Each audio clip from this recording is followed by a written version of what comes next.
Hello everyone, welcome to पढ़ लिया। हमने पाइल फाउंडेशन पूरा देख लिया। अब हम बात करेंगे एक नए टॉपिक की, that is stability of the slopes या स्लोप स्टेबिलिटी, जो भी आप कहते हैं इसको। ये चैप्टर अगर मैं गेट के पॉइंट ऑफ व्यू से बात करूं तो बड़ा आसान सा बात है, बड़ा आसान सा चैप्टर है। कुल 2 या 3 कंसेप्ट हैं और उसी से रिलेटेड क्वेश्चंस पूछे जाते हैं गेट में एज वेल एज ईएससी में।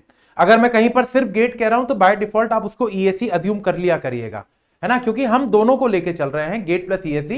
लेकिन कई बार बोलने में सिर्फ गेट आ जाता है तो उसका यह मतलब नहीं कि सिर्फ हम गेट की बात कर रहे हैं। We are talking about gate as well as ESC. तो चाहे गेट हो चाहे ईएससी हो, ये टॉपिक बड़ा आसान सा टॉपिक है और इससे क्वेश्चन आना मतलब एक तरीके से गिफ्ट है हमारे लिए, चाहे गेट में हो चाहे ईएससी में हो। तो एग्जाम के पॉइंट ऑफ व्यू से तो मैं बोलूंगा कि बहुत ज्यादा बड़ा टॉपिक नहीं है, बहुत ज्यादा इंपॉर्टेंट टॉपिक नहीं है। लेकिन अगर मैं इसको बात करूं प्रैक्टिकल पॉइंट ऑफ व्यू से, फील्ड पर अगर मैं हूं, प्रैक्टिकल पॉइंट ऑफ व्यू से बात करूं तो बड़ा इंपॉर्टेंट बात है ये। एग्जाम के लिए नहीं है लेकिन फील्ड के लिए बड़ी इंपॉर्टेंट बात है ये। खैर जो भी है, तो हम इस चैप्टर को शुरू करेंगे और अगले 2 या 3 लेक्चर्स में आपको इस चैप्टर से रिलेटेड सारी बातें मैं कवर अप करने की कोशिश करूंगा, क्योंकि चैप्टर ही बहुत छोटा सा है। तो चैप्टर में क्या चीजें पढ़नी है, क्या है, वो सारी चीजें हम यहां पर देखेंगे एक एक करके। और जैसा कि हमारे पिछले चैप्टर्स में भी आपने देखा होगा कि जो हमारा किसी भी टॉपिक का पहला चैप्टर होता है, किसी भी चैप्टर का जो पहला लेक्चर होता है, that is basically a kind of a introduction part. हम यहां पर इंट्रोडक्शन लेंगे इस पर्टिकुलर सब्जेक्ट का, कि ये सब्जेक्ट है क्या, मतलब ये टॉपिक क्या है और ये टॉपिक में क्या क्या चीजें हैं, मतलब एक बैकग्राउंड तैयार करेंगे। क्योंकि इसके बाद के फिर जो 2 या 3 लेक्चर्स आपको मिलेंगे इस टॉपिक के, that will be completely analytical, derivations, analysis, formulation, यही सब रहेगा।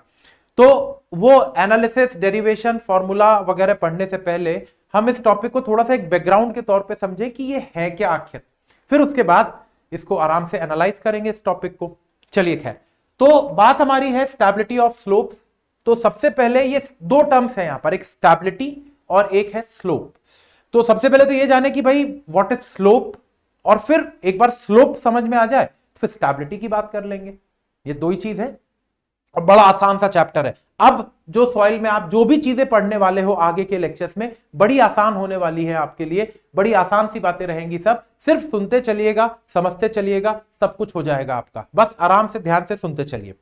तो अगर मैं बात करूं स्लोप की, तो स्लोप का मतलब क्या है? अगर हिंदी में बात करूं स्लोप, तो स्लोप का मतलब है ढलान, ढाल या फिर चढ़ाई। यही 2 है स्लोप का मतलब। तो भाई हिंदी में अगर कहीं पर कोई स्लोप की बात हो रही है तो स्लोप का मतलब आप क्या बोलते हो? इधर ढाल है, ढलान है, कई जगह पे ढाल कहते हैं, कई जगह पे ढलान कहते हैं, और कई जगह पे चढ़ाई, राइज। यही है, यही स्लोप होता है। तो अगर इसको मैं टेक्निकली डिफाइन करना चाहूं तो क्या मैं इसको बोल सकता हूं? It is the rate of rise और fall with respect to horizontal. Horizontal के रिस्पेक्ट में किस रेट से कोई चीज राइज कर रही है या कोई चीज फॉल कर रही है, क्या वही होगा slope? This is my horizontal. इस हॉरिजॉन्टल से मैं किस रेट से राइज कर रहा हूं, यही तो होगा स्लोप। दिस इज हॉरिजॉन्टल, ये हॉरिजॉन्टल हो गया, and this is my sloping surface. ये हो जाएगा मेरा स्लोपिंग सरफेस। बोलो भाई, इसमें कोई डाउट है क्या? ये तो बड़ी सीधी सी सिंपल सी बात है। तो हम स्लोप, अभी याद रखिए, अभी स्टेबिलिटी जैसी कोई भी बात नहीं कर रहा हूं मैं, स्टेबिलिटी है ही नहीं अभी कुछ, अभी तो सिर्फ स्लोप है। जो भी बात है वो स्लोप है और नथिंग एल्स। तो भाई बात ये हुई कि स्लोप का क्या मतलब हुआ। तो स्लोप को हम डिफाइन कर सकते हैं, it is the rate of rise और fall with respect to horizontal. Slope का मतलब हुआ द रेट ऑफ राइज और fall with respect to horizontal.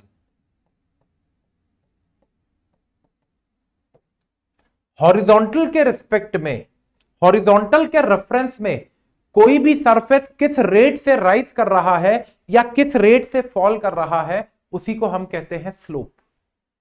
I hope this is clear to everyone. Slope का मतलब क्लियर हुआ? अगर ये स्लोप का मतलब क्लियर हो गया, अगर ये स्लोप का मतलब आपको क्लियर हो गया, तो स्लोप को एक्सप्रेस कैसे करते हैं मैं 2-3 तरीके आपको बताऊंगा। स्लोप को एक्सप्रेस करने के तरीके क्या होते हैं? जैसे slope will be either expressed as 1 vertical is to z horizontal, ऐसे एक्सप्रेस कर सकते हैं। This is one of the way of expressing the slope. क्या होता है मैं सब बताऊंगा ये। दूसरा है 1 in n, this is also slope. तीसरा tan theta, this is also slope. Fourth 1/x, this is also slope. तो स्लोप को एक्सप्रेस करने के कुछ इतने तरीके, और सब एक ही है, सब एक ही बात है, बस नजरिए का फर्क है, देखने का फर्क है, सब कुछ एक ही है। जरा देखिएगा कैसे, जरा ध्यान से देखिएगा, है ना। जैसे मैंने बोला 1 vertical is to z horizontal, मैं एक एक करके लेता हूं।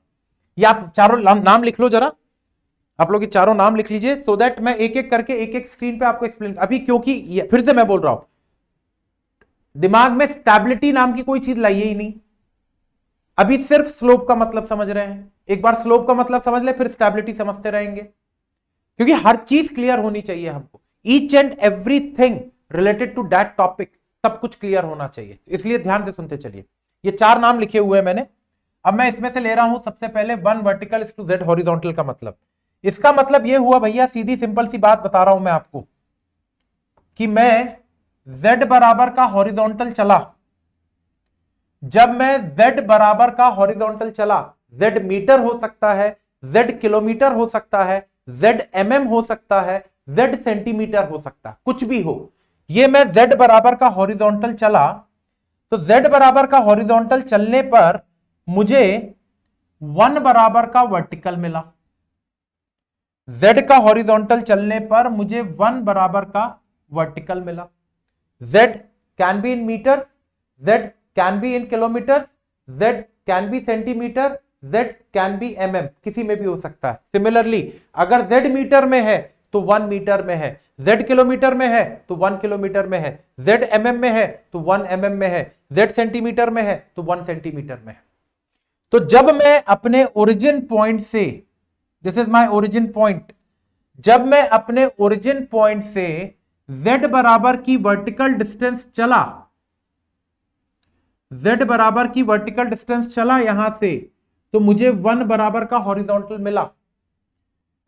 तो अगर मैं इन दोनों पॉइंट को एक लाइन से ड्रॉ कर दूं, ज्वाइन कर दूं, तो ये जो स्लोप मिली है मुझे, this is 1 vertical is to z horizontal. ये जो ऑरेंज लाइन आप देख रहे हो ना, ये जो स्लोप मिला है मुझे, this is 1 vertical is to z horizontal. इसको मैं बोलता हूं 1 vertical is to z horizontal. Clear हुई बात? ये 1 vertical is to z horizontal का मतलब क्या है? ये यहां नहीं, ये बहुत जगह आपको मिलता होगा इस तरीके से लिखा हुआ, तो इसका मतलब ये होता है, ठीक है। दूसरा जो वे ऑफ एक्सप्रेशन है, दूसरा जो वे ऑफ एक्सप्रेशन है स्लोप का, that is 1 in n, that is 1 in n। अब ये 1 in n का क्या मतलब है भाई? 1 in n भी मिल सकता है या x%। क्या मतलब है? चलो पहले परसेंट वाला देख। एक और तरीका है एक्सप्रेस करने का, x%। x मत लिखो, कुछ और लिख लेते हैं इसको, n%। n% का क्या मतलब है? n% का मतलब, परसेंट का मतलब क्या होता है? n/100, n/100 होता है ना। क्या मैं इसको ऐसा लिख सकता हूं 1/100/n? जैसे एक न्यूमेरिकल वैल्यू लेके देखते हैं, जैसे लिखा हुआ है 2% स्लोप, ऐसा लिखा हुआ है स्लोप इज इक्वल टू 2%, ऐसा लिखा हुआ कहीं पर कि स्लोप की वैल्यू कितनी है? 2%। तो इसका मतलब क्या हुआ? तो स्लोप की वैल्यू 2% है, इसका मतलब हुआ इट इज 2/100, और 2/100 मतलब ऐसा लिख सकता हूं 1/50। भाई 2% को मैंने 2/100 लिख दिया, 2/100 मतलब 1/50 हो गया, और 1/50 मतलब कुछ और नहीं है, 1/50 मतलब वापस से आपको मिल गया 1 वर्टिकल इज टू 50 हॉरिजॉन्टल। देखिए वापस से उसी पे आ गए आप, 1/50 मतलब 1 वर्टिकल इज टू 50 हॉरिजॉन्टल, खत्म बात। 1 vertical is to 50 horizontal, this is your slope, मतलब आ गया ना ये आपके पास 1 vertical is to z horizontal. 50 का हॉरिजॉन्टल चल के 1 का वर्टिकल मिला, तो ये स्लोप बन गई 1 वर्टिकल इज टू 50 हॉरिजॉन्टल। आई बात समझ में? 2% का मतलब क्लियर? ये एक तरीका है स्लोप को एक्सप्रेस करने का। टैन थीटा, टैन थीटा का मतलब क्या होता है? टैन थीटा मतलब होता है परपेंडिकुलर अपॉन बेस, यही होता है ना? मान लो आपको टैन थीटा दे रखा है फॉर एग्जांपल 1/2। मान लो टैन थीटा दे रखा 1/2, this is also a slope 1/2, this is perpendicular, this is horizontal. तो 1/2, 2 का हॉरिजॉन्टल पे 1 का वर्टिकल, ये जो स्लोप मिला this is 1 vertical is to 2। अरे भाई हॉरिजॉन्टल बेस मतलब हॉरिजॉन्टल ही तो हुआ ना बेटा, 2 का बेस है तो बेस मतलब हॉरिजॉन्टल, परपेंडिकुलर मतलब ये, तो 1 वर्टिकल है 2 हॉरिजॉन्टल है। देखिए वापस से वही मिल गया, वापस से वही चीज हो। तो अल्टीमेटली कहने का ये मतलब है कि ये सब स्लोप को एक्सप्रेस करने के तरीके होते हैं। आई होप कि ये बात क्लियर हुई होगी आपको कि स्लोप का मतलब क्या है और स्लोप को एक्सप्रेस करने का तरीका क्या होता है। एक ये जनरल बात हुई, इसका सॉइल मैकेनिक्स से कोई लेना देना नहीं था, ये जो भी बातें मैंने आपको अभी बताई हैं। हाँ, लेकिन स्लोप जब हम पढ़ेंगे तो भाई स्लोप का मतलब तो समझ में आए कि स्लोप होता क्या है। तो उम्मीद है ये स्लोप का मतलब आपको समझ में आ गया कि व्हाट इज स्लोप। अब एक बार स्लोप समझ में आ गया, अब बात करते हैं कि भैया कितने प्रकार की स्लोप्स होती है, what are the classification of slope. और यहां पर मैं किस स्लोप की बात कर रहा हूं? सॉइल की स्लोप, सॉइल की स्लोप है। जो सरफेस है आपका ये, this is made up of soil. Concrete के सरफेस के स्लोप की बात थोड़ी करूंगा मैं यहां पर, भाई सॉइल मैकेनिक्स पढ़ रहे हैं तो यहां पर ये जो स्लोप है that is made up of soil, that slope is made up of soil. हम सॉइल के स्लोप की बात कर रहे हैं, I am not talking about the slope made up of concrete या slope made up of any other thing. We are talking about the slope that is made up of soil, soil से बनी हुई slope की बात कर रहे हैं। तो अब मैं ये जो सॉइल की स्लोप्स हैं इन स्लोप्स का क्लासिफिकेशन देखूंगा। तो now let us discuss the classification of slope.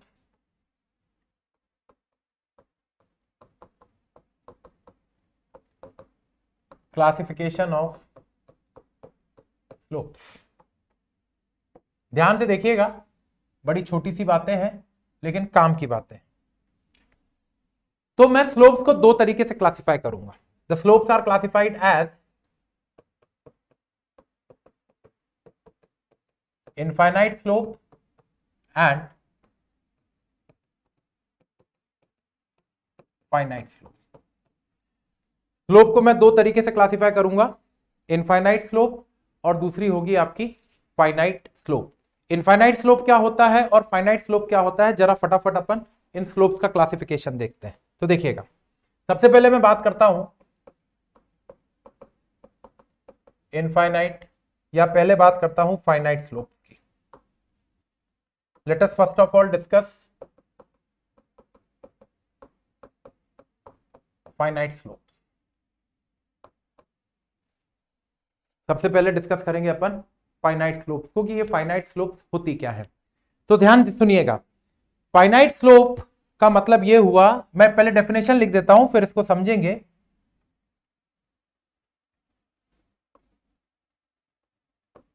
Slope अभी समझ में आ जाएगा सब आपको, which is bounded from both sides.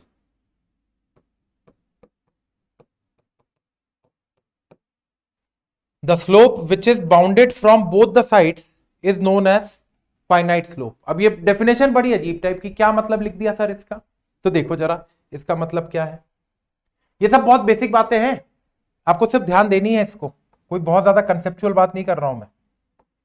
A slope which is bounded from both the sides, एक ऐसी स्लोप जो कि दोनों साइड से बाउंडेड है, उसको मैं कह रहा हूं फाइनाइट स्लोप। ये मेरी एक स्लोप है, ठीक है। इस स्लोप का आगे एक हॉरिजॉन्टल सरफेस है और इस स्लोप के पीछे भी एक हॉरिजॉन्टल सरफेस। तो अगर आप देखो इस स्लोप को अगर आप देखो तो आप ये बहुत आराम से समझ पा रहे होगे कि इस स्लोप को मैंने दोनों तरफ से बाउंड कर रखा। बाउंड कर रखा मतलब बांध रखा है। इस स्लोप को मैंने दोनों तरफ से बाउंड कर रखा है कि इसके भाई कहीं ना कहीं से इसकी शुरुआत हुई है, उससे पहले सरफेस हॉरिजॉन्टल था, कहीं ना कहीं इसका एंड हुआ है और उसके बाद भी एक हॉरिजॉन्टल सरफेस है, तो ये कहलाएगी आपकी finite slope.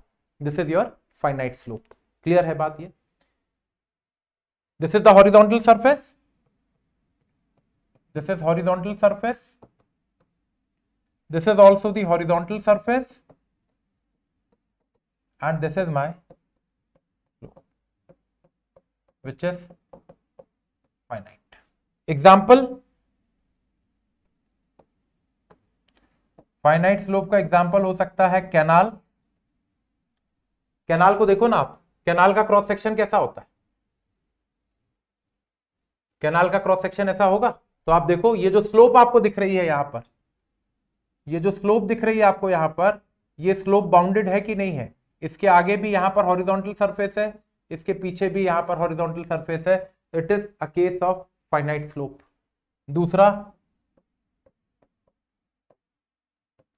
Earthen dam. Earthen dam is also a example of finite slope. कैसे भाई?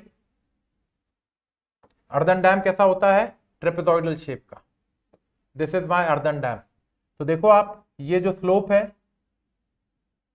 इस स्लोप के आगे भी हॉरिजॉन्टल सरफेस, इस स्लोप के पीछे भी हॉरिजॉन्टल सरफेस, तो it is your finite slope. Is it clear? ये एग्जाम्पल होते हैं फाइनाइट स्लोप्स के। और फाइनाइट स्लोप क्या होती है ये भी आपको क्लियर हो गया। अगली जो क्लासिफिकेशन है वो है इनफाइनाइट स्लोप।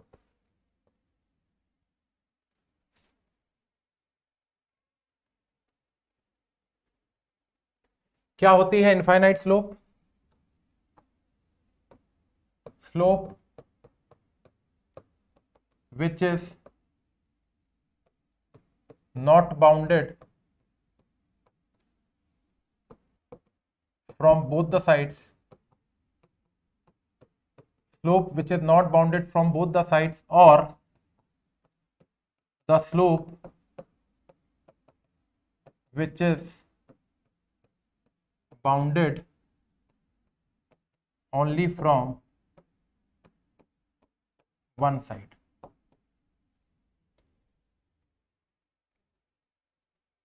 एक ऐसी स्लोप जो कि या तो दोनों तरफ से बाउंडेड नहीं है या फिर किसी एक साइड से बाउंडेड है, उसको कहते हैं इनफाइनाइट स्लोप।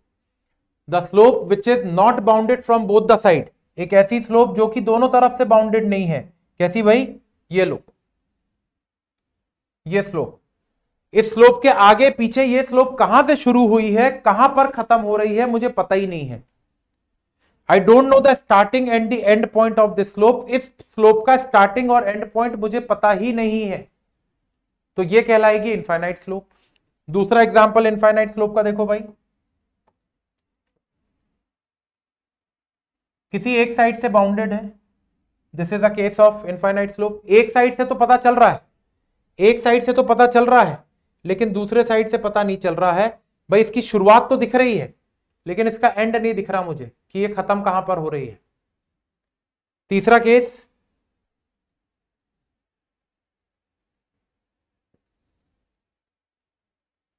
ये लो, देखो ये तीनों केस, और जो डेफिनेशन मैंने लिखी है उसको देखो। Infinite slope, the slope which is not bounded from both the side, ये वाला केस। इसका एंड और इसका स्टार्टिंग, किसी को भी एंड किसी को भी स्टार्टिंग कह सकते हो आप, इसका एंड और स्टार्टिंग नहीं पता मुझे। और इन दोनों को देखो जो व्हाइट कलर से ड्रॉ की गई है, इनका एक साइड से दिख रहा है कि एक साइड से हॉरिजॉन्टल सरफेस है, दूसरा साइड कहां जाके खत्म हो रहा है पता ही नहीं है। तो these are the examples of infinite slope. ये किसके एग्जांपल हो गए? आपके इनफाइनाइट स्लोप के एग्जांपल हो गए। तो ये हुए आपके दो टाइप के स्लोप के क्लासिफिकेशन। ये तो हुई बात स्लोप की। अब बात करनी है कि स्लोप की स्टेबिलिटी कैसे चेक की जाती है, how to check the stability of the slopes. Slopes की स्टेबिलिटी चेक करने का क्या तरीका है, तो और स्टेबिलिटी क्यों चेक कर रहे हैं ये बात भी समझनी है।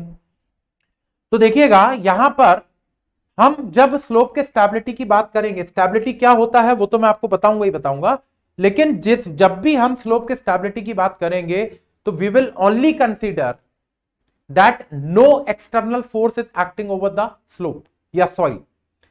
सॉइल से ही बनी हुई है स्लोप, इसलिए कभी मैं सॉइल बोल दूं या कभी स्लोप बोल दूं एक ही बात है। तो अगर मैं स्लोप की स्टेबिलिटी की बात कर रहा हूं तो मैं ये अज्यूम करके चलूंगा यहां पर कि उस सॉइल पर किसी भी प्रकार का कोई एक्सटर्नल लोडिंग नहीं है। हम सिर्फ सॉइल के सेल्फ वेट के कारण स्टेबिलिटी एनालिसिस करेंगे। हम सिर्फ सॉइल के सेल्फ वेट के कारण स्टेबिलिटी एनालिसिस करेंगे। तो ये पॉइंट नोट कर लेते हैं यहां पर। During the slope analysis, during the slope analysis we will consider that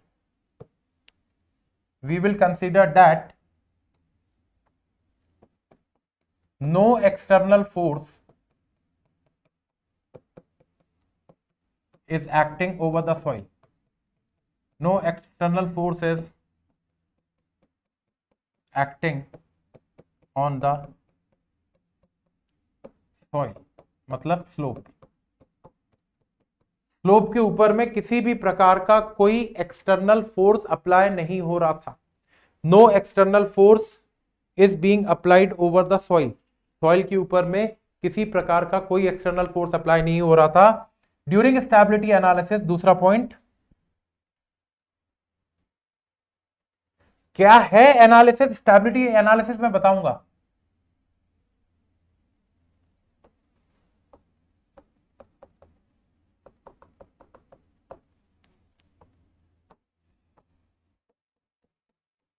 during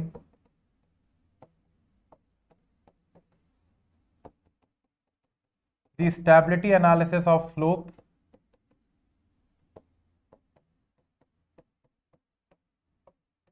we will only consider the self weight of soil।